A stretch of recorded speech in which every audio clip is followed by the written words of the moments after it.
se você for observar a história, você vai perceber o seguinte: ele era um homem que tinha dinheiro, que tinha propriedade, que tinha uma fazenda.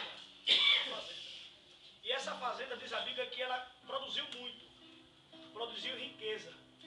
De tanto que quando ele olhou assim no celeiro dele, um grande galpão, vamos supor assim, e neste galpão não tinha mais onde colocar tanto fruto, tanta riqueza. Ele olhou assim e fez: o que é que eu vou fazer com isso? Já sei.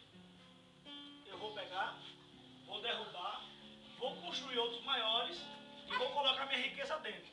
E o pior, olha o pensamento dele. E vou dizer à minha alma: alma, tu tens bens para passar muitos dias.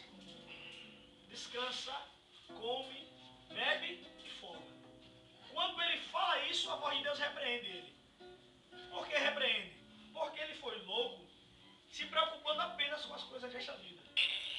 E aí a gente volta para o texto que o Diácono Mariano falou, e a gente vai perceber que Jesus se preocupava com isso.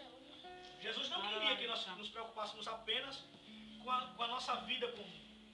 Inclusive no capítulo 6 de Mateus, no tal Sermão do Monte, ele vai falando sobre a solicitude da vida. Ele diz assim: olha, não andeis ansiosos pelo que haveis de comer, nem pelo que haveis de vestir.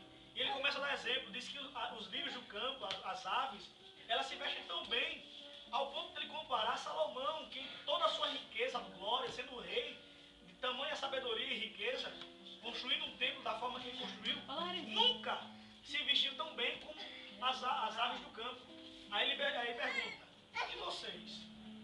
Será que Deus não ama mais a vocês, não cuidará melhor de vocês do que dessas aves? Claro, vocês são mais importantes. E quando ele diz isso, me reporta também a criação do homem. A Bíblia diz que Deus criou o mundo, o universo, os animais, e ele fez o quê? Colocou o homem no centro de tudo para coroar a criação. E disse: olha, esse aqui vai ser maior. Ele vai agora dominar sobre cada um. Primeiro, Adão deu o nome das coisas. Aí Adão começou a dar o nome aos animais. E depois ele disse: olha, tudo isso vai lhe servir de mantimento. Esse alimento é seu, produza, fique à vontade. Ou seja, Jesus estava dizendo: pessoas, queridos, Deus se preocupa muito mais com você do que com as aves. E aí vem este homem e se preocupa só com a vida dele. E se preocupa com a riqueza dele. Diz: eu vou quebrar isso aqui, vou construir maiores, vou amontoar e vou descansar. Mas a vontade de Deus não era essa para ele. A vontade de Deus para nós não é essa. É para que nós tenhamos sim preocupação com a nossa vida terrestre, tenhamos. Cuidemos do nosso corpo, cuidemos da nossa saúde. Afinal, Ele deu para nós cuidarmos. Mas a nossa vida, ela não é feita apenas de humana. Ela é feita de humano e espiritual. Nós temos uma alma.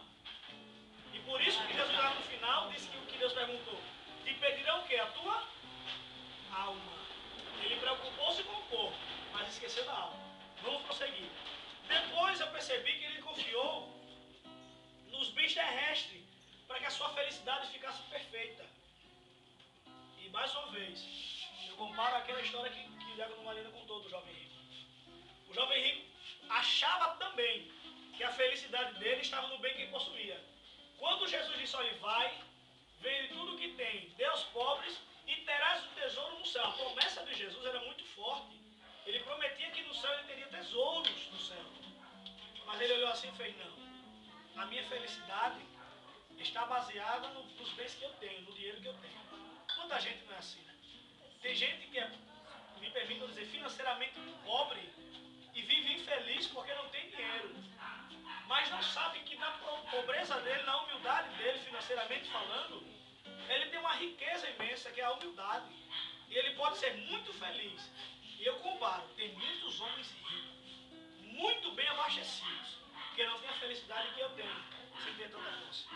Não tem a felicidade que muitos crentes que eu conheço têm. Muitas vezes nós comparamos pessoas que moram em casas de barro, pessoas que quando você vai...